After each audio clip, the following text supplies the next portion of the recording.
बीच का जो समय अपना है, मानव जीवन जो मिला है, ये भक्ति के लिए, मोक्ष के लिए, शुभ कर्म करने के लिए प्राप्त होता है। ये कितना समय है आपके पास? 10-12 साल तक तो अब बहुत बच्चा होता है, 15 तक, 16 तक।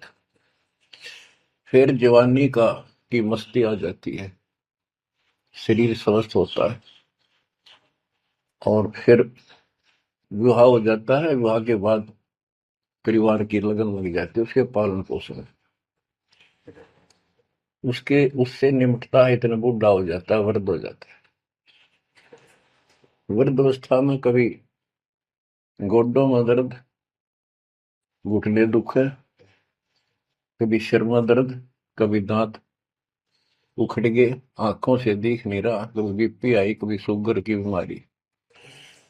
तो इतनी परेशानी आ जाती है इसके ऊपर, जीना हराम हो जाता है। तो इस इतने से काम को आप देख लो, ये प्रोसेस है इसका। यदि मोक्ष नहीं हुआ, पूरा सतगुरु नहीं मिला, तो फिर अगले जन्म में क्या होगा?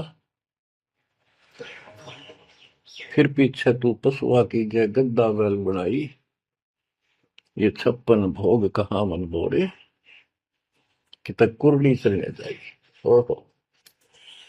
अब बच्चों, हम जिस सुख को सुख मानते हैं, हम चाहते हैं धन हो, मंत्री बने, मुख्यमंत्री बने, बस हमारी महिमा हो, यश हो। ये कहने से, सुनने से, कल्पना से कुछ नहीं होता। ये पिछले पूर्व जन्म के तप, धर्म कर्मों से प्राप्ति होती है। इस जन्म में यदि शुभ शुभ कर्म नहीं किए, अच्छे कर्म नहीं किए, फिर वहीं के वहीं रह जाएंगे। यानी कोई शुभ कर्म बनेगा नहीं है, अगले जन्म में फिर कुत्ते की नहीं पाएगा, आज चाहे कोई किसी देश का राष्ट्रपति है। तो क्या बुरी बनेगी अपने साथ? देखो, हम धन चाहते हैं, निर्धन के मन में एक तड़प है कि धनवान सुखी। धनवान सोचता है राजा सुखी। अब आपको एक छोटा सा उदाहरण देता हूं। अब्राहिम सुल्तान अदम राजा भी था, धनी भी था, खूब पैसा था, 18 लाख घोड़े, तुरा, अनगिन खजाना, और बकवाद करने में कसर नहीं छोड़ रखी थी।